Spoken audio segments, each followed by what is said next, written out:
نحمده ونصلي على رسوله الكريم اما بعد فاعوذ بالله من الشيطان الرجيم بسم الله الرحمن الرحيم رب اشرح لي صدري ويسر لي امري واحلل عقدة من لساني يفقهوا قولي۔ سورۃ الرحمن مکی سورت ہے، 3 رکوعات ہیں اور 78 یعنی 78 آیات ہیں۔ یہ سورت اپنے مزاج اور مطلب کے اعتبار سے سورتوں کے اس گروپ سے تعلق رکھتی ہے جو مکی زندگی کے اس دور میں نازل ہوئی جب آپ صلی اللہ علیہ وسلم کی تکذیب اور مخالفت جوش پر تھی، اور وہ آپ سے بار بار اس بات کا مطالبہ کر رہے تھے، یعنی آپ کے دشمن، کہ انہیں کوئی نشانی دکھائی جائے، کوئی معجزہ دکھایا جائے، اور اگر ان کے مطالبے پر معجزہ یا عذاب نہیں آتا تو پھر وہ محمد صلی اللہ علیہ وسلم کی دعوت کو نہیں مانیں گے، اور اگر دنیا میں عذاب نہیں آتا تو اس کا مطلب یہ ہے کہ آخرت میں بھی نہیں آنے والا۔ اس کانٹیکسٹ میں یہ سورت نازل ہوئی۔ پچھلی سورت میں آپ دیکھتے ہیں کہ کچھ آیات کا بار بار تکرار ہوا، مثلاً فَكَيْفَ كَانَ عَذَابِي وَنُذُرِ، اور اسی طرح وَلَقَدْ يَسَّرْنَا الْقُرْآنَ لِلذِّكْرِ فَهَلْ مِن مُدَّكِرٍ۔ اس صورت میں بھی ایک آیت فَبِأَيِّ آلَاءِ رَبِّكُمَا تُكَذِّبَانِ کا بار بار تکرار آئے گا۔ تو یوں لگتا ہے کہ جیسے مخالفین اپنی ضد میں مبتلا تھے، تو اللہ سبحانہ وتعالیٰ کی طرف سے بھی جو کلام آیا اس میں ان کے جواب میں مختلف آیات کو بار بار دہرا کر ان کی ضد کو ختم کیا گیا۔ کسی بھی بات کو بار بار کرنے کا مطلب کیا ہے کہ مخاطب کو وہ حقیقت اچھی طرح سمجھا دی جائے، اس چیز کی طرف توجہ دلائی جائے جس کی طرف وہ توجہ نہ دینا چاہتا ہو۔ قرآن پاک کا یہی انداز دراصل ایک مؤثر انداز ہے کہ وہ مخاطب کے مزاج کو سامنے رکھ کر بات کرتا ہے۔ مخاطب اگر ضد میں مبتلا ہے تو اس کی سوچ کی اصلاح کے لیے ایسا انداز اور اسلوب اختیار کیا گیا ہے کہ وہ سوچنے پر مجبور ہو جائے۔ پچھلی صورت میں بار بار وَلَقَدْ يَسَّرْنَا الْقُرْآنَ لِلذِّكْرِ کی بات ہوئی، اور یہاں کلام کے آغاز میں ہی فرمایا بسم اللہ الرحمن الرحیم الرحمن علم القرآن، رحمان اس نے قرآن کی تعلیم دی۔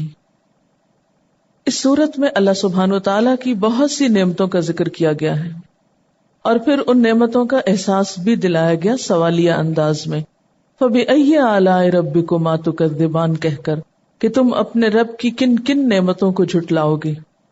حقیقت یہ ہے کہ انسان کو جتنی بھی نعمتیں ملی ہیں ان سب میں بہترین نعمت، اعلیٰ ترین نعمت، اور وہ نعمت جس کا سب سے پہلے ذکر کیا گیا وہ ہے قرآن کی نعمت۔ ساری دنیا کی نعمتیں ایک طرف اور قرآن کی نعمت ایک طرف۔ هو خیر مما یجمعون، وہ بہتر ہے ہر اس چیز سے جسے لوگ جمع کر رہے ہیں۔ اور یہ اللہ تعالی کی رحمت کا نتیجہ ہے کہ مخالفین عذاب مانگ رہے ہیں اور اللہ تعالی جواب میں اپنی رحمت کے طور پر ان کی اصلاح کے لیے قرآن بھیج رہا ہے۔ الرحمن بے حد مہربان، بہت مہربان، علم القرآن اس نے تعلیم دی ہے قرآن کی، اس نے سکھایا ہے قرآن۔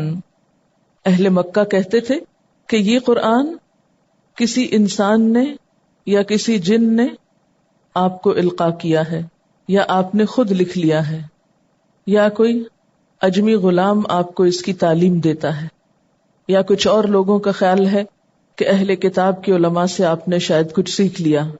فرمایا نہیں، کسی سے بھی کچھ نہیں سیکھا۔ علم القرآن، یہ قرآن رحمان کی تعلیم ہے، رحمان نے سکھایا ہے۔ اللہ تعالیٰ نے اسے نبی صلی اللہ علیہ وسلم کو سکھایا اور بذریعہ جبریل امین سکھایا، جس کا ذکر پیچھے سورۃ النجم میں گزرا، علمہ شدید القوا۔ اور پھر آپ صلی اللہ علیہ وسلم نے صحابہ کرام کو سکھایا، اور اس سے یہ سلسلہ چل نکلا جو آج تک باقی ہے اللہ کے فضل سے۔ تو قرآن کی تعلیم دینا ایک بہت اعلیٰ درجے کا کام ہے جسے رحمان نے اپنی طرف منسوب کیا ہے۔ الرحمن علم القرآن، اللہ تعالیٰ کی صفات میں سے بہترین صفت اس کی صفت رحمت ہے، اور اس میں بھی مبالغے کا صیغہ رحمان ہے، تو یہ اس کی رحمت ہے کہ اس نے اس کی تعلیم دی۔ اسی لیے بندوں میں سے بھی بہترین ان کو قرار دیا گیا جو قرآن سیکھیں یا سکھائیں۔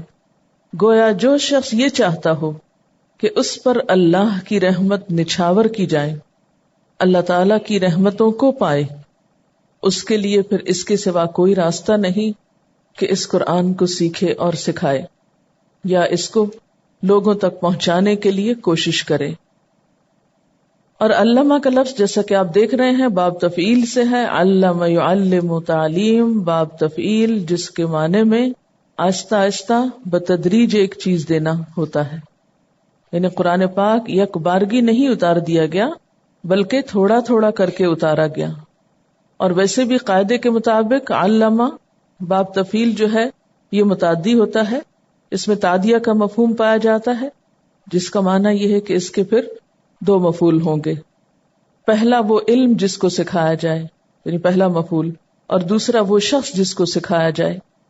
تو یہاں پر علم القرآن میں پہلا مفعول تو قرآن ہے، یعنی قرآن کی تعلیم دی، اور دوسرا کیا ہوگا کہ وہ شخص جس کو دی گئی یعنی رسول اللہ صلی اللہ علیہ وسلم، اور پھر آپ کے ذریعے سب تک یہ ہدایت پہنچائی گئی۔ تو الرحمن علم القرآن، رحمان نے تو ایک خاص طریقے پر قرآن کی تعلیم دی، آہستہ آہستہ سکھایا، لیکن ہم کیا چاہتے ہیں کہ ایک دم بس پورا کرا دیا جائے، چاہے سمجھ میں آئے یا نہ آئے، دل میں اترے یا نہ اترے، سبق یاد ہو یا نہ ہو، عمل کا حصہ بنے یا نہ بنے، لیکن ایک دفعہ پورا کرا دیا جائے۔ خلق الانسان، اس نے پیدا کیا انسان کو، اس نے انسان کی تخلیق کی، یعنی انسان بندر وغیرہ سے ترقی کر کے، یعنی جانور سے ترقی یا ارتقاء کر کے انسان نہیں بنا، بلکہ انسان جانوروں سے بالکل ایک الگ مخلوق ہے، مستقل مخلوق ہے۔ خلق الانسان، اس نے انسان کی تخلیق کی، یعنی انسان بطور انسان ہی پیدا کیا گیا، پہلے وہ جانور کے طور پہ نہیں پیدا کیا گیا۔ اور یہاں انسان کا لفظ بطور جنس استعمال ہوا ہے، یعنی سب انسان مراد ہے۔ یہاں پر اللہ تعالیٰ کی تخلیق کی صفت کا ذکر کیوں کیا جا رہا ہے؟ اس لیے کہ اللہ تعالیٰ نے جو تعلیم دی ہے قرآن کی، یہ اس وجہ سے دی ہے کہ اس نے انسان کو بنایا، وہ انسان کی حقیقت کو پہچانتا تھا، اس کی ضرورت ہدایت کو بخوبی جانتا تھا، اور اس ضرورت کو پورا کرنے کے لیے اس نے قرآن کی تعلیم دی ہے۔ اور آپ دیکھیے کہ جو خالق ہوتا ہے وہ مالک بھی ہوتا ہے، تو جو مالک ہوتا ہے اس کے ذمے ہوتا ہے کہ مملوک کو کام بتائے کہ اسے کیوں بلایا گیا، کس کام کے لیے بنایا گیا۔ یہ بالکل ایسے ہی ہے جیسے آپ کسی فیکٹری میں ملازمت کریں، تو فیکٹری کے مالک کا ذمہ ہے کہ آپ کو آپ کے کام کی نوعیت بتائے۔ جب بھی کسی کو کسی محکمے میں یا کسی ادارے میں یا کسی دکان پر یا کسی فیکٹری میں مملوک کے طور پر یا کام کے لیے بلایا جاتا ہے ایک امپلائی کے طور پر، تو جو مالک ہوتا ہے اس فیکٹری کا یا بزنس کا، اس کی ذمہ داری صرف یہ نہیں ہوتی کہ لوگوں کو بھرتی کر لے، بلکہ اس کی ذمہ داریوں میں یہ ذمہ داری نہایت اہم ہوتی ہے کہ وہ آنے والوں کو ان کا کام بتائے۔ تو اللہ تعالیٰ نے انسان کو پیدا کیا، وہ انسان کا مالک ہے، انسان اس کے آگے مملوک ہے، لہٰذا یہ اس کی ذمہ داری تھی کہ وہ انسان جیسی مخلوق کو پیدا کر کے عقل دے کر اسے یہ بتائے کہ اسے کس لیے بنایا گیا اور اس کو اب کیا کرنا چاہیے، اس کا مقصد حیات کیا ہے۔ اور قرآن جیسی کتاب اتار کر اللہ سبحانہ وتعالیٰ نے اپنی یہ ذمہ داری پوری فرمائی، اسی لیے علم القرآن کے ساتھ خلق الانسان کی بات کی گئی۔ علمہ البیان، اس کو بولنا سکھایا، بیان کی قوت عطا کی۔ اور یہاں بیان سے مراد ہر شخص کی اپنی مادری زبان ہے، جو کسی بھی ادارے یا اسکول یا استاد سے سیکھے بغیر انسان خود بخود سیکھ جاتا ہے، اور ہر شخص اپنے دل کی بات کا اظہار آسانی سے کر لیتا ہے. یعنی چھوٹے سے چھوٹا بچہ بھی بولنا شروع کر دیتا ہے، جبکہ آپ اس کو باقاعدہ بولنے کی کوئی تعلیم نہیں دیتے. تو علامہ ہو میں جو فاعل ہے وہ اللہ تعالیٰ ہے، تو مراد اس سے یہ ہے کہ اللہ تعالیٰ ہی بولنا سکھاتے ہیں، یا اللہ ہی نے بندے کو بولنا سکھایا. اور یہ عام تجربے اور مشاہدے کی بات ہے کہ بچوں کے اندر بولنے کی صلاحیت انسان نہیں پیدا کرتا بلکہ اللہ تعالیٰ ہی پیدا کرتا ہے. اور کچھ لوگ جو بول نہیں سکتے، یہ بھی اللہ کی قدرت کی نشانی کہ دیکھو بولتا وہی ہے جسے میں بولنا سکھاتا ہوں. اگر وہ بولنے کی طاقت چھین لے تو ساری دنیا کے لوگ مل کر بھی بولنا نہیں سکھا سکتے. تو جہاں قرآن کی تعلیم اللہ کی رحمت ہے، وہاں انسان کو قوت گویائی کا ملنا بھی اللہ کی رحمت ہے. اور اگر دیکھا جائے تو یہ قوت اس وقت زیادہ بہتر طور پر کام کرتی ہے جب انسان کی کچھ دوسری صلاحیتیں بھی کام کر رہی ہوں. وہ ہوں تو یہ قوت کام کرتی ہے. مثلاً سننے کی صلاحیت، جو سن نہیں سکتا وہ بول بھی نہیں سکتا. مثلاً اس کے ساتھ ساتھ عقل اور فہم. آپ نے دیکھا ہوگا کہ جن لوگوں کی عقل فہم کم ہوتی ہے وہ بھی نہیں صحیح بول سکتے. پھر اسی طرح انسان کے اندر بعض اوقات بینائی کا ہونا وہ بھی درست بولنے کے لیے ایک اہم فیکٹر ہوتا ہے. بہت سی چیزوں کو آپ زیادہ بہتر طور پر اس وقت ڈسکرائب کر سکتے ہیں جب آپ کلوزلی واچ کرتے ہیں ان کو، یا آبزرو کرتے ہیں یا غور سے دیکھتے ہیں. تو بولنا جو ہے یہ ایک یونیک کوالٹی ہے انسان کی جو جانوروں کو نہیں ملی. مویشیوں کو اسی لیے بہیمہ کہا گیا کہ وہ بول نہیں سکتے، نہیں مبہم ہوتی ہے ان کی آواز. ان کی آواز سے سمجھ میں نہیں آتا انہیں رونا ہو یا ہنسنا ہو، یا وہ بھوکے ہوں یا پیاسے ہوں، وہ ایک ہی طرح کی آواز نکالتے ہیں. خوشی اور غم کے موقع پر اس میں کچھ زیادہ فرق نہیں ہوتا. لیکن انسان کو آپ دیکھیے کہ بولنے میں صرف بات کرنا ہی نہیں ہوتا، ہنسنے کی آواز فرق ہے، رونے کی آواز فرق ہے. پھر اسی طرح خوشی اور غم کے موقع پر جو گفتگو کا انداز ہے، پھر چپکے چپکے بولنا، زور سے بولنا، چیخنا چلانا، یعنی اس زبان سے انسان کیا کچھ اظہار نہیں کرتا. اور یہ اتنی ورائٹی انسان کی گفتگو میں، اور پھر ایک زبان کے بعد دوسری زبان بولنا اور مختلف زبانوں میں اظہار خیال، یہ سب کچھ اللہ تعالیٰ کا ایک بہترین نظام ہے اور اس کی قدرت پر گواہ ہے. تو علمہ البیان، اللہ ہی نے اس کو بیان کرنا سکھایا، اپنا مطلب اور مدعا بیان کرنے کا طریقہ بتایا. سورت کے شروع میں اللہ سبحانہ وتعالی نے 4 بہترین چیزوں کا ذکر کیا ہے. سب سے پہلے الرحمن، اللہ تعالیٰ کی صفات میں سے سب سے بہترین صفت، جس میں مبالغہ بھی ہے، رحمان فعلان کے وزن پر، یعنی بے حد مہربان. اور اگر دیکھا جائے تو اللہ تعالیٰ کی صفات میں سے ہمارے لیے یہ صفت بے حد پسندیدہ ہے. ہم سب اس صفت کو پڑھ کے خوش ہو جاتے ہیں. اس کے بعد القرآن، تمام کلاموں میں بہترین کلام، قرآن کریم، قرآن مجید، جس کے مثل کوئی چیز ہے ہی نہیں. 1400 سال سے چیلنج ہے کہ اگر تم کوئی چیز لا سکو تو لا دکھاؤ، ایسی آج تک کوئی نہیں لا سکا. پھر تیسری چیز، تمام مخلوقات میں بہترین مخلوق یعنی انسان، جسے اشرف المخلوقات کہا گیا. اور پھر انسان کو ملنے والی صلاحیتوں میں سے سب سے بہترین صلاحیت بیان، کیونکہ باقی قوتیں تو اور جانوروں کے پاس ہم سے زیادہ ہو سکتی ہیں. مثلاً عقاب کی نگاہ کتنی تیز ہے، اس کے مقابلے میں ہماری نگاہ تو کچھ بھی تیز نہیں. بعض جانوروں کی قوت شامہ جیسے کتا سونگ کے بہت کچھ بتا دیتا ہے، ہماری قوت شامہ ایسی نہیں. بعض جانوروں کی سننے کی حس اتنی تیز ہوتی ہے کہ دور دور تک بغیر کسی واسطے کے ایک دوسرے کی بات سمجھ لیتے ہیں. بعض انسیکٹس کے اندر جو بظاہر دیکھنے میں بہت حقیر ہوتے ہیں، لیکن ان کے کپلز ایک دوسرے کو متوجہ کرنے کے لیے صرف اپنی سٹرنگز ہلاتے ہیں. ان سٹرنگز کی وہ آواز ہمیں نہیں سنائی دیتی، لیکن وہ کئی گز یا کئی فیٹ کے فاصلے پر دوسرا سن لیتا ہے. اسی طرح جسمانی قوت میں آپ دیکھیں شیر چیتا جو ہے، یا چیرنے پھاڑنے کے اعتبار سے آپ دیکھیں ہم گوشت کو گھنٹوں گلاتے ہیں پھر بھی کھایا نہیں جاتا، لیکن کئی جانور ایسے ہیں کہ جن کی چبانے کی قوت ایسی ہے کہ وہ کچے گوشت کو منٹوں میں صاف کر جاتے ہیں۔ تو بہت سی قوتیں انسان سے بڑھ کر دوسرے جانوروں کو حاصل ہیں، یا جنات کے پاس بھی، مثلا گھومنے پھرنے کی قوت، یا مختلف شکلیں اختیار کرنے کی، یا انسانوں کے جسم میں داخل ہونے کی۔ لیکن ان سب قوتوں میں بہترین قوت بیان کی قوت ہے، جو ان میں سے کسی کو نہیں ملی، یعنی جانوروں میں سے۔ ان کا بولنا اور انسان کا بولنا بہت مختلف ہے۔ اور یہ بھی یاد رکھیے کہ بولنے کے لیے اور بہت سی قوتیں ضرورت پڑتی ہیں، اور خصوصاً بامعنی بولنے کے لیے، بہترین کلام کے لیے۔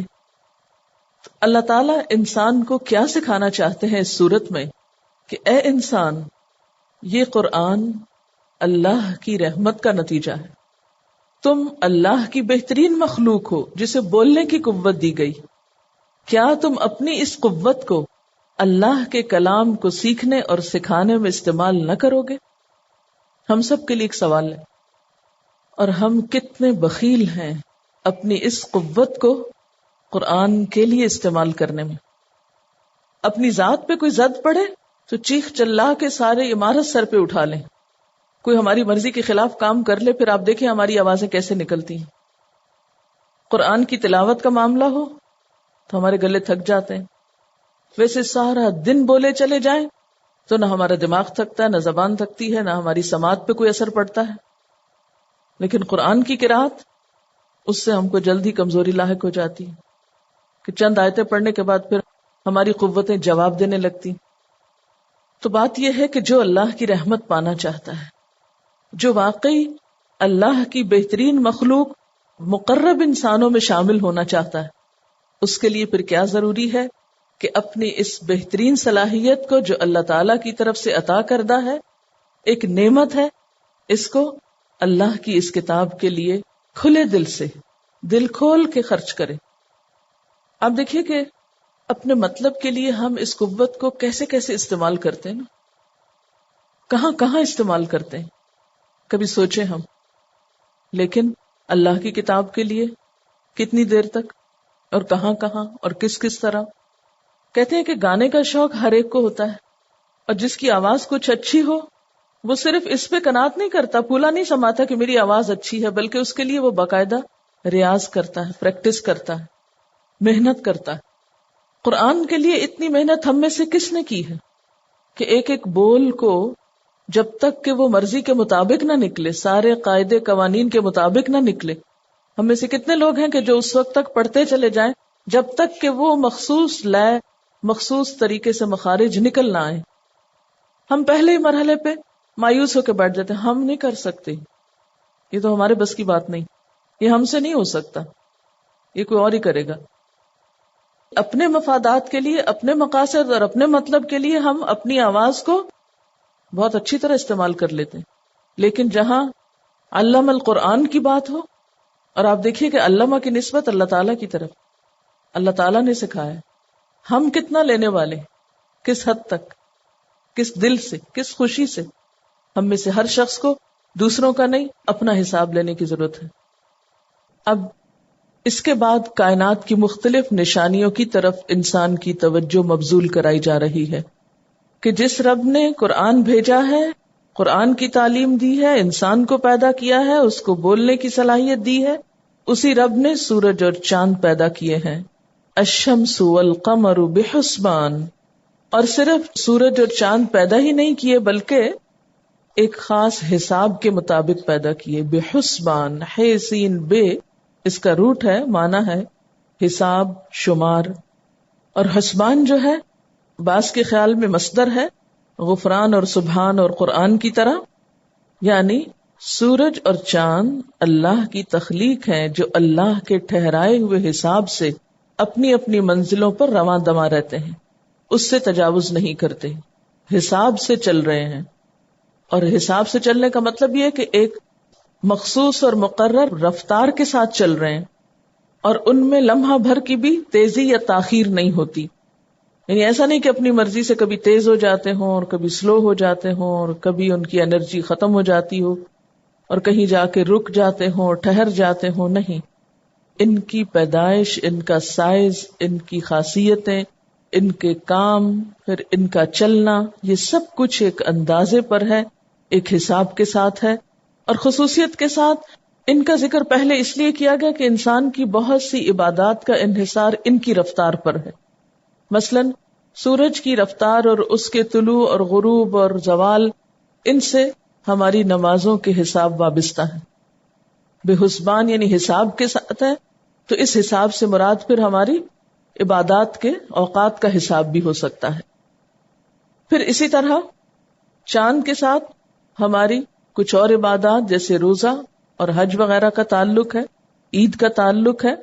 پھر اسی طرح کچھ اور عبادات اور معاشرتی معاملات، مثلا مدت حمل، مدت رضاعت، عدت وغیرہ کا تعلق بھی چاند کے ساتھ ہے، یعنی چاند کی تاریخوں کو کنسیڈر کیا جاتا ہے. تو الشمس والقمر بحسبان، سورج اور چاند حساب کے ساتھ ہیں، یا اللہ تعالی کے خاص حساب پر بنے ہیں، اس کے حکم کے ساتھ مقرر رفتار سے چلتے ہیں. اور یہ اللہ تعالیٰ کی نشانیوں میں سے ایک نشانی ہے، ان میں سے کوئی بھی اپنی منمانی نہیں کرتا. سورۃ یاسین میں آتا ہے للشمس ينبغي لها ان تدرك القمر ولا الليل سابق النهار، نہ سورج کے بس میں ہے کہ وہ چاند کو جا پکڑے اور نہ رات دن سے آگے نکل سکتی ہے. وَكُلٌّ فِي فَلَكٍ يَسْبَحُونَ، اور ہر ایک اپنے اپنے مدار میں گردش کر رہا ہے. اور ویسے بھی اگر دیکھا جائے تو سورج اور چاند کا اپنے وقت پر طلوع اور غروب ہونا، اپنی منزلوں پر گزرنا اور پابندی کے ساتھ اپنا کام کرنا، یہ سب یہ ظاہر کرتا ہے کہ جس رب نے ان کو تخلیق کیا ہے اس کے کام کوئی کچے کام نہیں ہے، بے ربط، بے ضابطہ اور بے قاعدہ قسم کے کام نہیں ہے. اس کا حساب کتاب بہت زبردست ہے. ان سیاروں کا حساب تمہیں آخرت کے حساب کی طرف متوجہ کر رہا ہے کہ جیسے یہ سب حساب پر قائم ہے، اسی طرح قیامت کے دن تمہارا حساب بھی ہوگا. اگر یہ اپنے اس حساب پر قائم نہ رہیں، مثلا اپنی رفتار میں حساب کو قائم نہ رکھیں، تو سورج اور چاند آپس میں ٹکرا جائیں، تباہی ہو جائے. بالکل اسی طرح جو لوگ اپنی عملی زندگی میں اللہ کی اطاعت میں کسی حساب کتاب، کسی ضابطے قاعدے کے پابند نہیں ہوتے، وہ یہ مت بھولیں کہ قیامت کے دن ایک سخت سزا ان کے لیے منتظر ہے. والنجم والشجر یسجدان، اور ستارے اور درخت سجدہ ریز ہیں. نجم کا ایک معنی جو معروف ہے، مشہور ہے، وہ تو ستارہ ہے، لیکن ایک اور معنی بغیر تنے کے درخت کا بھی ہے. جھاڑ جھنکار یا جڑی بوٹیاں جو بغیر تنے کے پودے ہوتے ہیں، وہ بھی اس معنی میں آتے ہیں. تو اگر اس کو شجر کے ساتھ بیلوں کے معنی میں لیا جائے تو بھی درست ہے، اور اگر اس کو شمس و قمر کے ساتھ نجم پیچھے ملا دیا جائے تو بھی درست ہے کہ آسمان پر صرف سورج اور چاند ہی نہیں بلکہ ستارے بھی ہیں، اور اسی طرح زمین پر درخت ہیں، یا پھر درختوں کے علاوہ جو بیلیں وغیرہ پھیلی ہوئی ہیں، یہ سب اللہ کے حضور سجدہ ریز ہیں. یسجدان، سجدہ کر رہے ہیں. سجدہ کس چیز کا سمبل ہے؟ اللہ تعالی کی اطاعت کا. اس کا ذکر سورۃ الحج میں بھی گزرا. کیا تم نے دیکھا نہیں کہ اللہ تعالیٰ کے لیے سجدہ کر رہے ہیں وہ سب جو آسمانوں اور جو زمین میں ہیں، اور سورج اور چاند اور ستارے اور پہاڑ اور درخت اور جانور، سب کے سب اللہ کے حضور سجدہ کرتے ہیں. تو یہاں بھی ستارے اور درخت یا بیلیں اور درخت سجدہ ریز ہیں، یعنی اللہ کی اطاعت پر لگے ہوئے ہیں. تو اے انسان، کیا تو اللہ کے آگے نہ جھکے گا؟ وَالسَّمَاءَ رَفَعَهَا وَوَضَعَ الْمِيزَانَ، اور آسمان کو اس نے اٹھایا، بلند کیا. وَوَضَعَ الْمِيزَانَ، اور میزان کو رکھ دیا. اب دیکھیے کہ رفع اور وضع دو متقابل لفظ ہیں، ایک دوسرے کے اپوزٹ. رفع کا معنی ہوتا ہے اونچا کرنا، اور وضع کا معنی ہوتا ہے نیچا کرنا یا پست کرنا. یہاں آپ دیکھیں گے کہ اس کے بعد آیت 10 میں وَالْأَرْضَ وَضَعَهَا لِلْأَنَامِ کا لفظ آیا ہے، یعنی زمین کے لیے وضع کا لفظ آیا.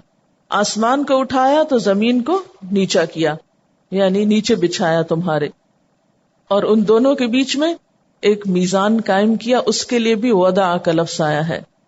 یعنی آسمان و زمین کے بیچ میں انصاف رکھا. اور اگر دیکھا جائے تو یہ دنیا اللہ کے عدل پر قائم ہے. ہر چیز کے اندر ایک عدل نظر آتا ہے، ایک اعتدال نظر آتا ہے. جیسا کہ سورۃ الحدید میں اللہ تعالیٰ فرماتے ہیں لقد ارسلنا رسلنا بالبینات وانزلنا معهم الکتاب والمیزان لیقوم الناس بالقسط، کہ ہم نے اپنے رسولوں کو روشن دلائل کے ساتھ بھیجا اور ہم نے ان کے ساتھ کتاب اور میزان اتاری تاکہ لوگ انصاف پر قائم ہوں. تو اللہ تعالیٰ ہم بندوں سے کیا چاہتا ہے کہ جس طرح اس نے سورج چاند کو ایک حساب میں رکھا ہوا ہے، آسمان کو ایک مناسب طریقے سے اوپر اٹھایا ہے، زمین کو تمہارے لیے بچھایا ہے، ہر چیز اپنا اپنا کام کر رہی ہے، کوئی کسی دوسرے میں مداخلت نہیں کر رہی، کوئی کسی کا حق نہیں مار رہی.